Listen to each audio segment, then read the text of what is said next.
Hoje cedo a gente estava falando que viver é perigoso. Esse foi o tema da nossa lição da escola dominical.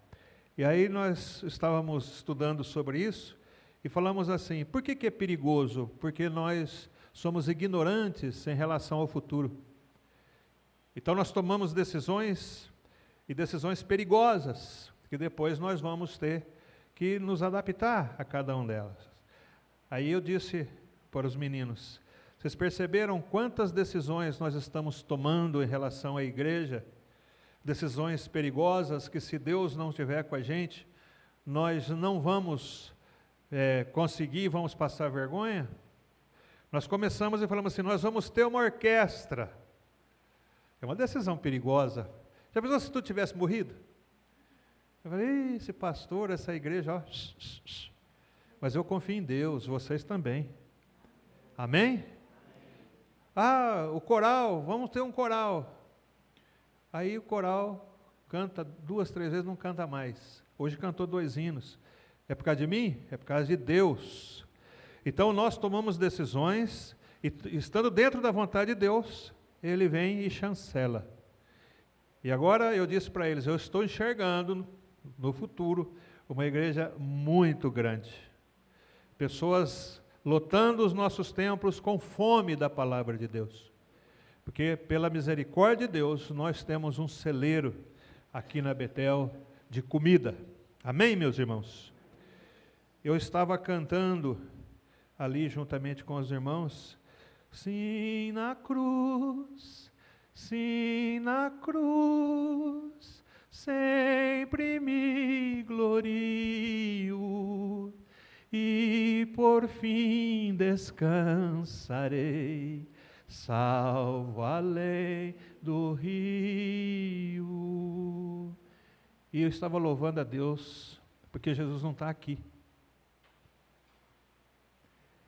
Isso aqui é apenas uma lembrança de que a cruz está vazia, que Jesus, Ele está à direita de Deus intercedendo por nós.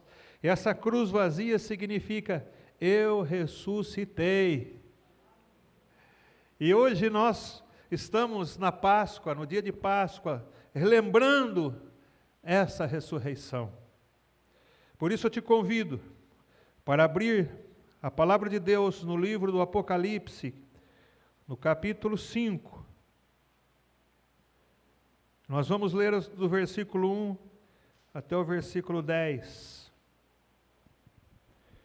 Apocalipse, capítulo 5, do versículo 1 ao 10.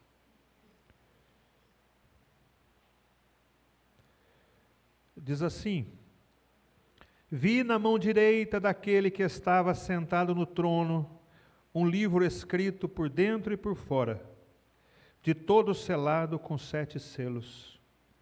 Vi também um anjo forte que proclamava em grande voz, quem é digno de abrir o livro e de desatar os selos? Ora, nem no céu, nem sobre a terra, nem debaixo da terra, ninguém podia abrir o livro, nem mesmo olhar para ele. E eu, João, chorava muito, porque ninguém foi achado digno de abrir o livro, nem mesmo de olhar para ele. Todavia, um dos anciãos me disse, não chores, eis que o leão da tribo de Judá, a raiz de Davi, venceu para abrir o livro e seus 7 selos. Então vi no meio do trono e dos 4 seres viventes, e entre os anciãos de pé um cordeiro como tendo sido morto. Ele tinha 7 chifres, bem como 7 olhos, que são os 7 Espíritos de Deus enviados por toda a terra. Veio, pois, e tomou o livro da mão direita daquele que estava sentado no trono.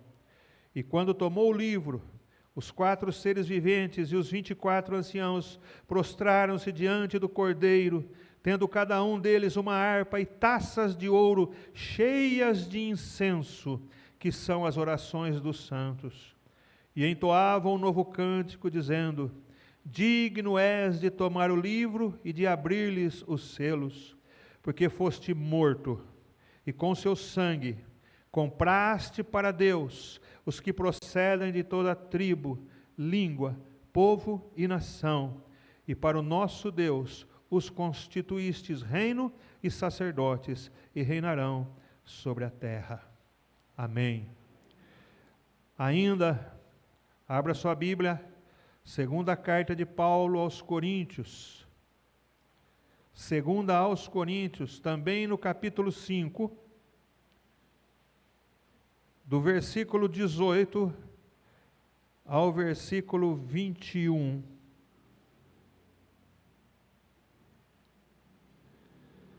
Diz assim: ora, tudo provém de Deus, que nos reconciliou consigo mesmo por meio de Cristo, e nos deu o ministério da reconciliação, a saber, que Deus estava em Cristo reconciliando consigo o mundo, não imputando aos homens as suas transgressões, e nos confiou a palavra da reconciliação. De sorte que somos embaixadores em nome de Cristo, como se Deus exortasse por nosso intermédio. Em nome de Cristo, pois, rogamos que vos reconcilieis com Deus. Aquele que não conheceu o pecado, Ele o fez pecado por nós, para que nele fôssemos feitos justiça de Deus. Amém. Senhor, usa teu servo. Estou aqui, Senhor, como instrumento nas suas mãos. Toda a honra e toda a glória seja dada a ti. Tenha misericórdia do teu servo e abençoe a igreja através da palavra. Abençoe, Senhor, a igreja através dessa ministração, e que possamos, mais uma vez, sairmos daqui edificados, consolados e cheios de ti, em nome de Jesus. Amém. Louvado seja Deus. O ser humano pecou, o homem pecou e se afastou de Deus.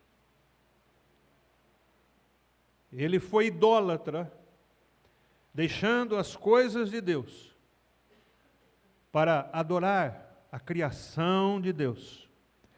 Passou a adorar a criatura e não o Criador. O homem fez muitos desaforos para Deus.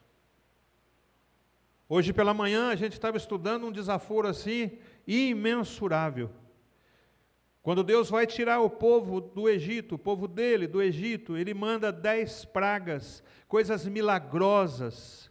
E eles que eram escravos, eles saem de lá do Egito com muitos bens, porque as pessoas pagavam para que eles saíssem. E eles saem com gado, com dinheiro, com ouro, com prata. E quando chegam diante do mar, o exército atrás, o mar na frente, Deus abre o mar, eles atravessam, e quando os soldados entram, Deus fecha o mar, e eles morrem. E quando Israel agora já está à beira da terra prometida, já está à beira da Canaã, a terra que mana leite e mel, Moisés manda 12 espias para olhar a terra. E quando esses 12 espias voltam, 10 fala, não dá não. Dá não. Eles tinham visto os 10 milagres, as 10 pragas, eles tinham visto. Eles tinham visto o mar se abrir, eles tinham visto coisas milagrosas que só pode vir das mãos de Deus. Mas quando chegam à beira do rio Jordão e olham, e vê os homens grandes, os homens maus, nós não podemos, mas não foi Deus que deu? Ora, se foi Deus que deu, entra. Mas eles não entraram. E Deus falou para Moisés, nenhum desses aí que saíram vão entrar na terra prometida. Nenhum. Muito desaforo. O homem é desaforento. Se não bastasse isso, durante toda a história, Deus quer juntar um povo e que as nações olhassem para esse povo e dissessem realmente, esse povo tem um Deus acima de todos os deuses, mas ao contrário, Israel abandonou o Deus verdadeiro e começou a adorar os deuses falsos.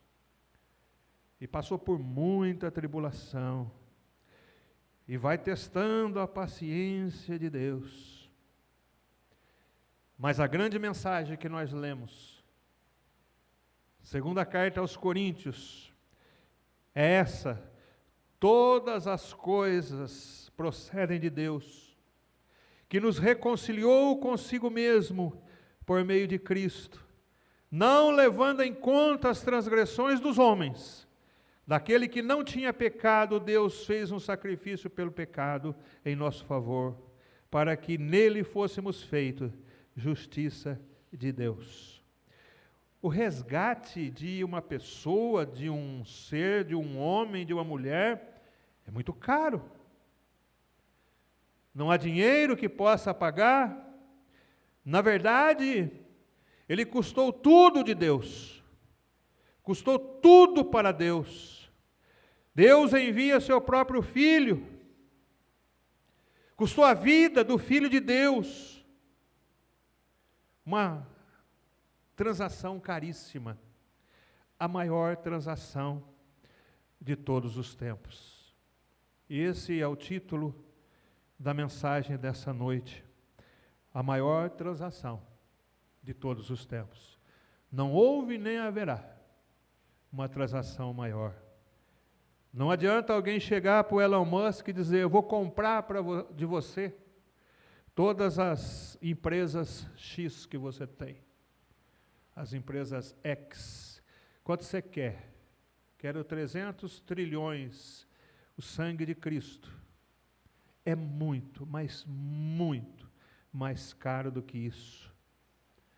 Ele morreu para tirar o meu pecado, pagar o meu pecado e pagar o seu pecado. Portanto, nós vamos dar duas olhadas agora. Nós vamos olhar para o futuro e depois nós vamos olhar para o passado.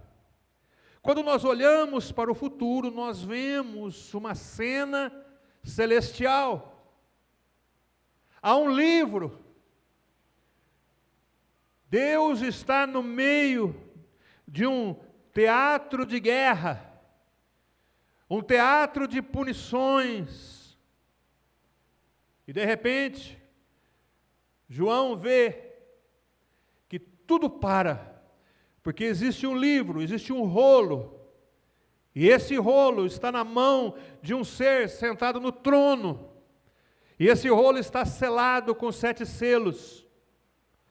E vem uma voz: quem é digno de abrir o livro e de desatar os seus 7 selos? E aí João, que está tendo essa visão, olha para a terra, olha para Abraão. Abraão não pode, já morreu. Abraão não pode, ele pecou. Moisés pecou. Davi pecou. Tudo o que passaram aqui na terra, pecaram. Pecou. Não tem dignidade. Não tem poder para pagar. Então vamos olhar para o céu. Olha para os anjos, arcanjos, querubins. Todos eles, seres celestiais e sem pecado. Criação de Deus. E quando olha para eles, não dá. Não temos como pagar. Olha debaixo da terra, no inferno, não tem nada lá que possa pagar. E João começa a chorar. Aquele livro, que é o livro do juízo, das últimas coisas, o destino do universo está naquele livro selado, das coisas que precisam começar a acontecer. O juízo do mundo está ali. E ele começa a chorar e dizer: não tem ninguém para executar o juízo de Deus. E de repente alguém diz: tem. Eis aí o leão da tribo de Judá, que venceu e tem autonomia, dignidade, para abrir o livro e desatar o seu selo. E nesse livro que está na mão não pode mais nada ser acrescentado e mais nada ser tirado. Mas agora, para abrir esse livro, tem duas condições. Para que possa abrir esse livro, aquele que vai abrir tem que querer abrir esse livro. Segundo, tem que poder abrir esse livro. Tem que ter dignidade para abrir esse livro. Tem que ser alguém com autoridade, com poder. E eles perguntam, agora sou eu falando, Jesus, o Senhor quer? Ele falou, ninguém tira a minha vida, eu a dou. Ninguém me matou, eu entreguei. Se eu não quisesse morrer, ninguém teria poder de me matar, eu entreguei, portanto, eu quero. E o poder, Filho de Deus, que encarnou, que viveu entre nós, sentiu as nossas dores e as nossas tentações, e não pecou. Por isso ele tem dignidade, ele tem poder, ele tem autoridade para abrir o livro. E os versículos 9 e 10 do capítulo 5 de Apocalipse, eles mostram a morte de Jesus como uma morte sacrificial. Com o seu sangue, comprou para si. Uma morte libertadora, libertadora porque nós tínhamos uma dívida, e com esse sangue, compraste. Uma morte universalmente expiatória, que pode salvar toda a humanidade, tem valor para a salvação de todo aquele que crê, de toda tribo, língua, povo e nação. E é uma morte cabal, porque fizeste de nós reis e sacerdotes. E isso está acontecendo lá na frente, lá no Apocalipse, no fim dos tempos, porque quando o Cordeiro abrir esse livro, vai começar a acontecer cataclismas sobre a terra. Por isso, quando nós olhamos para frente, a palavra de Deus que está dizendo em Apocalipse, já aconteceu na mente de Deus. Por isso, não tem jeito de voltar para trás. O livro do destino do universo está nas mãos de Deus, e Jesus vai dizer, agora chegou a hora do juízo de Deus. Agora nós vamos para o passado. Vamos dar uma olhada no passado, quando nós lemos 2 Coríntios 5, do versículo 18 ao 21. A primeira coisa que nós encontramos, Deus não lançou em nossa conta a nossa dívida. Nós tínhamos uma dívida, mas Deus não lançou na nossa conta. A Bíblia diz que todos nós somos pecadores, e que os nossos pecados fazem divisão. Isaías 59, versículo 2, chega a dizer que esses pecados são trapos de imundície. E para reconciliar consigo mesmo, Deus não lança na nossa conta, porque Ele sabia que não tínhamos condições de pagar. Se Ele lançasse na nossa conta, todos iriam para o inferno, porque o pecado é como uma dívida impagável. O pecado é uma dívida impagável que nós temos com Deus. Deus então não lança na nossa conta. E Jesus conta uma parábola em Mateus, no capítulo 18, versículo 23 a 34. Conta de uma dívida impagável que um homem tinha com o seu senhor. E ele vai ao seu senhor e pede misericórdia. Misericórdia, Senhor, eu não tenho como pagar 10.000 talentos, são 350 toneladas de ouro. Você tem noção do que é isso? 350 toneladas de ouro, é uma dívida impagável. Se esse homem fosse pagar com o seu salário, o salário de um trabalhador comum era de 1 denário por dia, 1 denário por dia. Para juntar todo esse valor, para pagar essa dívida para o seu senhor, ele demoraria 150.000 anos, sem faltar um dia no serviço. Uma dívida impagável.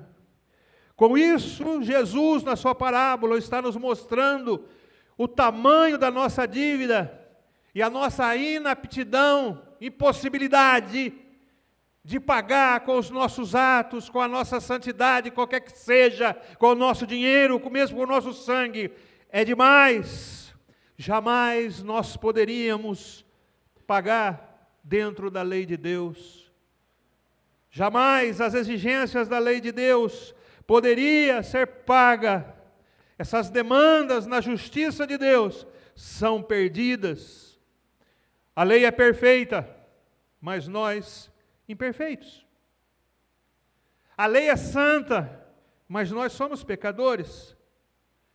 E apesar do nosso débito imenso, as nossas transgressões, Deus não colocou na nossa conta essa dívida imensurável, impagável. Agora, o irmão presbítero Éder, ele fez uma conta muito boa. Alguém pode estar falando, ainda bem que eu não sou tanto assim. Graças a Deus que eu sou santo. Nós pecamos por ação, por omissão. Por fazer o que não deve e não fazer o que deve. Nós já pecamos desse jeito. Mas nós pecamos também por pensamentos. E vamos dizer que você se isole. E você faça igual na igreja antiga, da Idade Média. Você procure uma casinha no meio do deserto e ali você fique o dia inteiro. É impossível pecar no lugar desse, né, pastor? Não, não é não. Porque a sua cabeça, ela sente ira, ela sente inveja. Ela sente orgulho.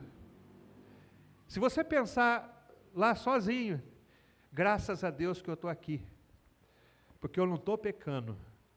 Você está dizendo assim para Deus, eu sou melhor que os outros. Vê, Deus, como eu sou melhor? Nem pecando eu estou. Isso é pecado? É. Então, digamos que você fez isso uma vez por dia, e viveu 70 anos, como a conta foi feita, 75.000 pecados na sua vida. 75 mil, né? 25 mil? 25 mil, desculpa. Agora, se você fizer 2 pecados, 50 mil. 3 pecados, 75 mil. Ou seja, se um pecado te afasta de Deus, você tem 25 mil na sua vida, porque pensou errado uma vez por dia, você vai para o inferno. Mas, no versículo 19, do texto que nós lemos, diz assim, a saber, Deus estava em Cristo, reconciliando consigo o mundo, não imputando, não colocando na conta dos homens as suas transgressões. Se eu cobrar essa dívida, eu vou ter que trucidar ele. Então eu não posso. Deus não debita na nossa conta uma dívida impagável. Contudo, ele é justo. Dívida é dívida e ele não pode deixar de lado. Deus é justo, dívida é dívida. Ora, se ele não inocenta o culpado, todos nós somos culpados.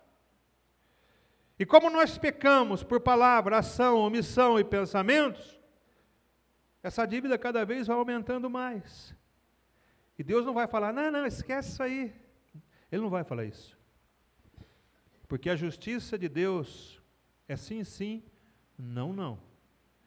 Alguém vai ter que pagar. Alguém vai ter que pagar. Ora, se Deus não lançou na nossa conta a dívida que era contra nós, Paulo fala isso, que nós tínhamos uma dívida, um boleto, que era contra nós, e Jesus cravou-a na cruz. Se nós não temos como pagar esse boleto, quem vai pagar? Então tá, segundo ponto, 5:21. Aquele que não conheceu o pecado, ele o fez pecado por nós, para que nele fôssemos feitos justiça de Deus. Quem pagou foi Jesus. Ele não lançou na nossa conta, ele lançou na conta de Cristo. É Jesus quem vai pagar. Deus é justo e não pode fazer vista grossa para o pecado. Ele não inocenta o culpado. O salário do pecado é a morte. A alma que pecar, essa morrerá. Agora, se Deus não lançou sobre nós a nossa dívida, lançou na conta de quem? De Jesus. Aquele que não conheceu o pecado, fez pecado por nós, para que pudéssemos ser feitos justiça de Deus. Cristo veio ao mundo como nosso representante, como nosso fiador e como nosso substituto. Olha só. Mas Jesus quis pegar uma dívida dessa para ele? Quis. Ele quis, foi ele que quis? Foi. E por que ele quis? Porque ele te ama. Você é pecador, eu sou pecador. Mas Jesus falou, não, eu vou. Eu vou me fazer homem. Eu vou encarnar.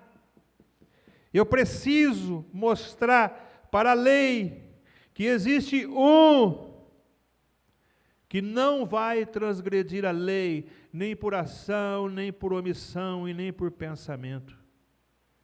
E Jesus veio e cumpriu cabalmente.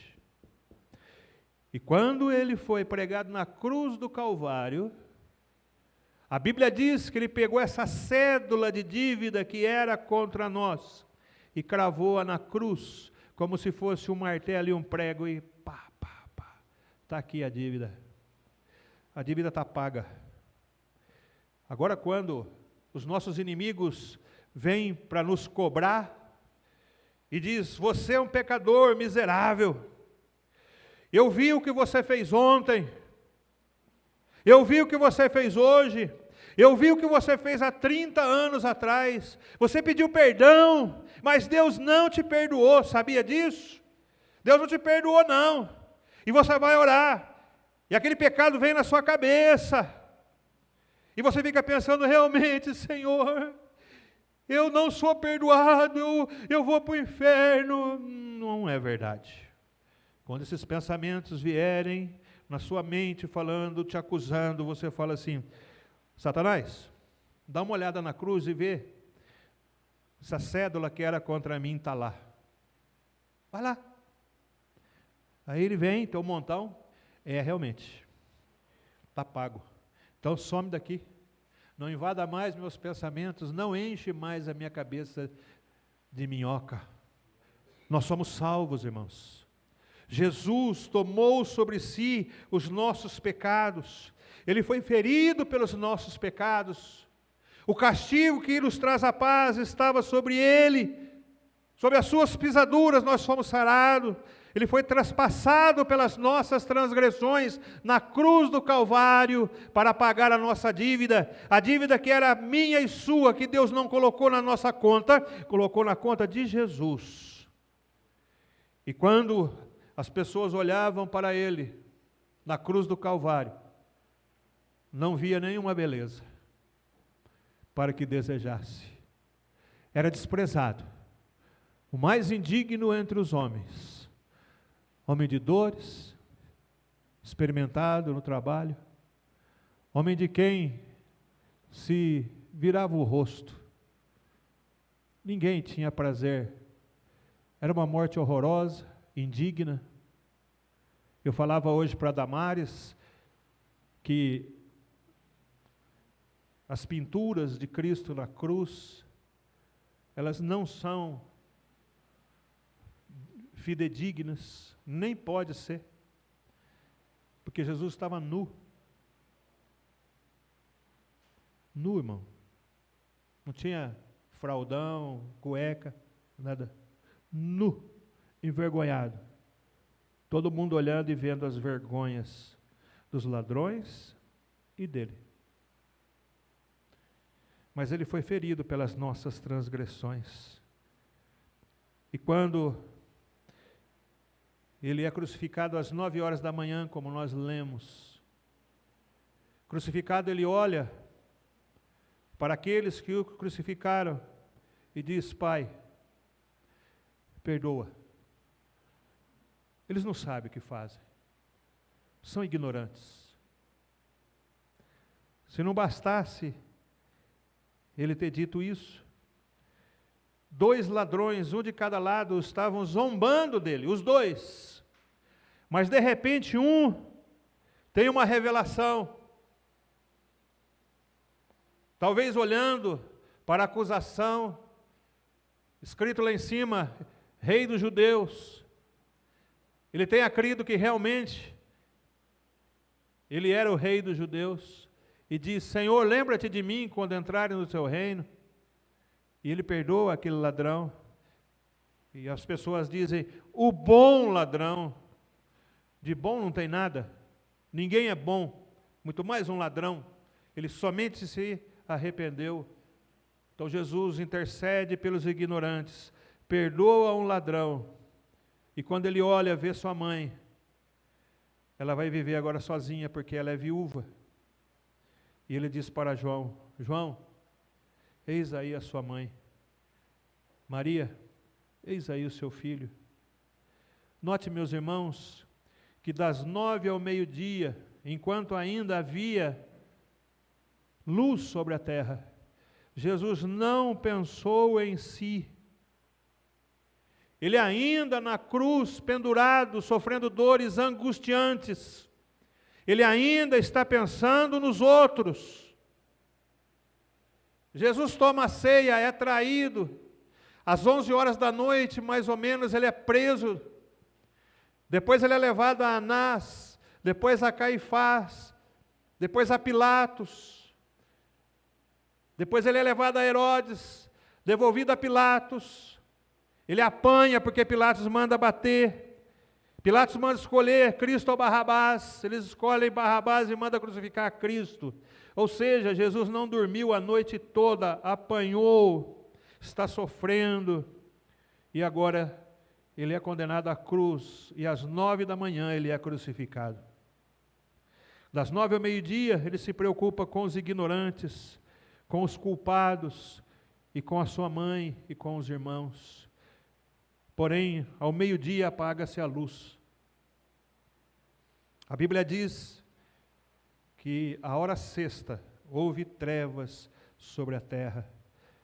Deus tira a luz do sol e deixa tudo escuro, num negrume cruel. A cruz agora está no escuro, Jesus está no escuro, e ele clama: Deus meu, por que me desamparaste? E se Deus respondesse para ele de costas,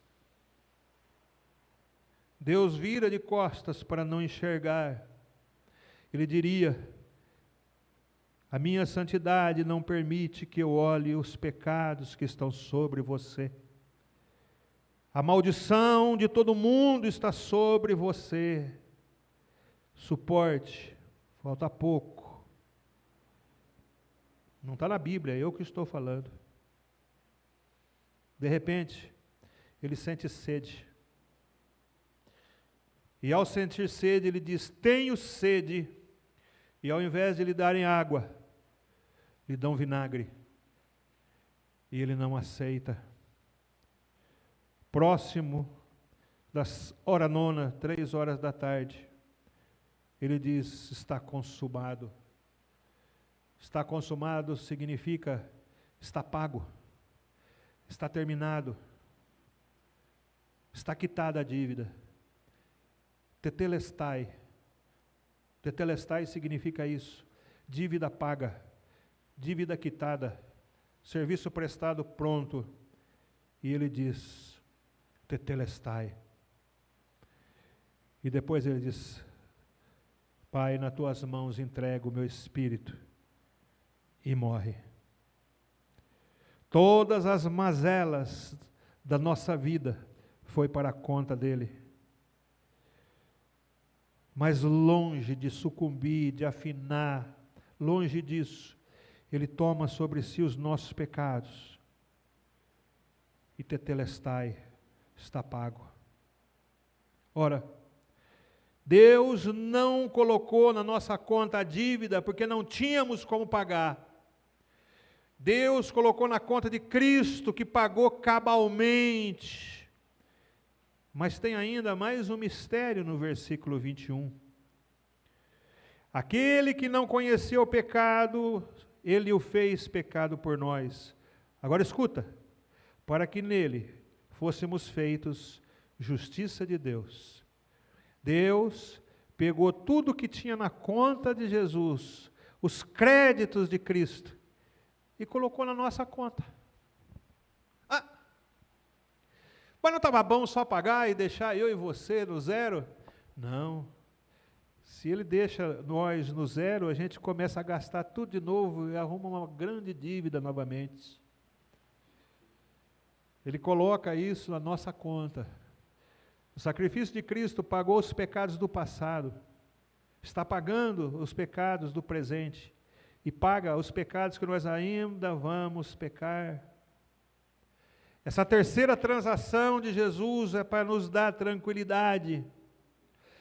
Essa terceira transação de Deus com os créditos de Cristo é para dizer o seguinte: é pecador, mas quando eu olho para Ele eu vejo santo.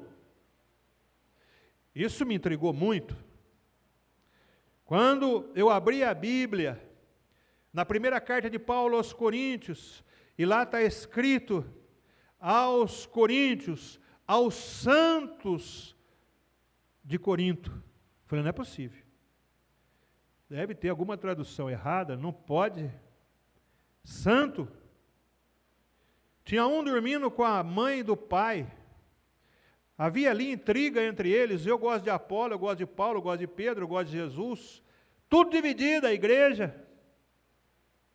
Eles iam fazer Santa Ceia, deixavam os pobres com fome. É um negócio horroroso. Tem briga, tem pornografia. E Paulo fala, santo, santo. E aí, estudando a graça de Deus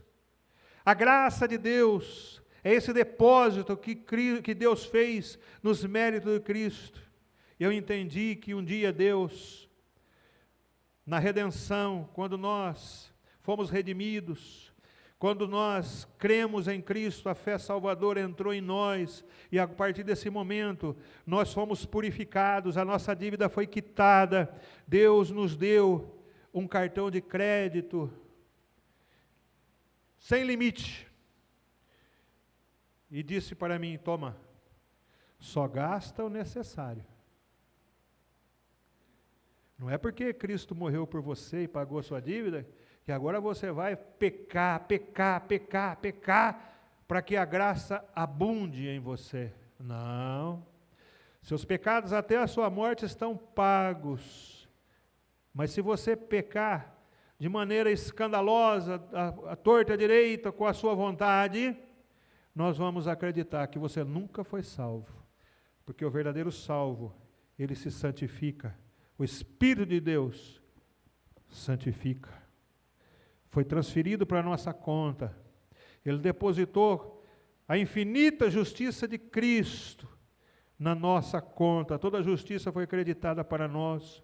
E quando Deus olha para nós, e olha lá no banco celestial, Ele dá uma olhada no passado, uma dívida impagável. Aí ele olha, tem uma quitação de Jesus, e olha para frente, tem um crédito.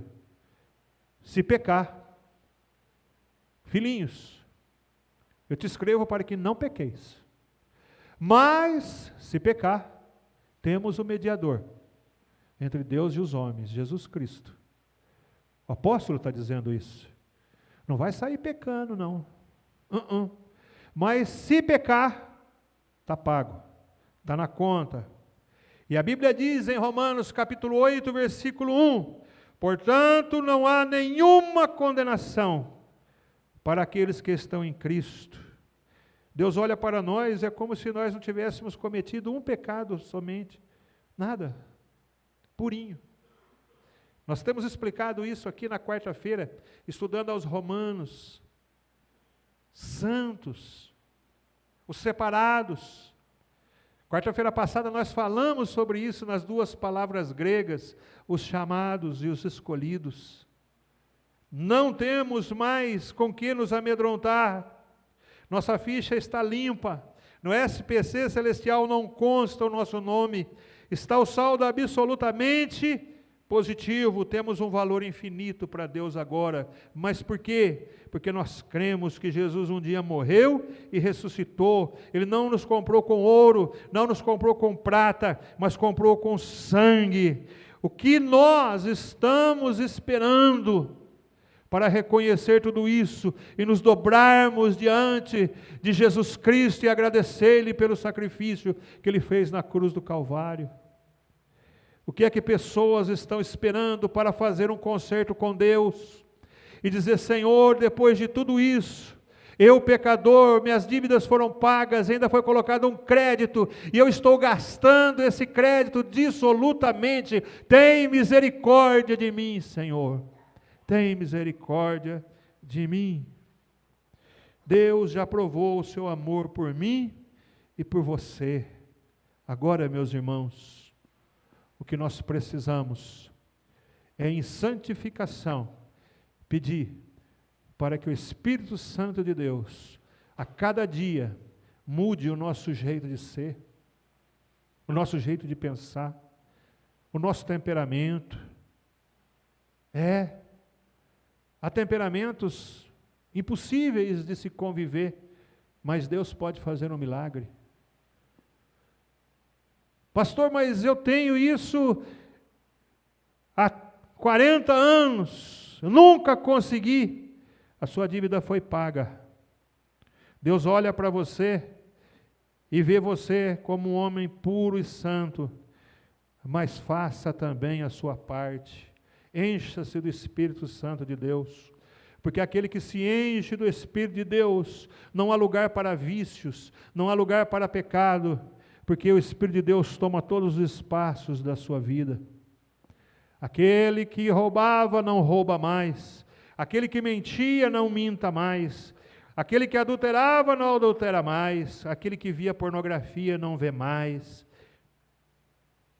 Porque agora somos tomados pelo Espírito de Deus, salvos pelo sacrifício de Cristo na cruz do Calvário. Você valoriza esse sacrifício?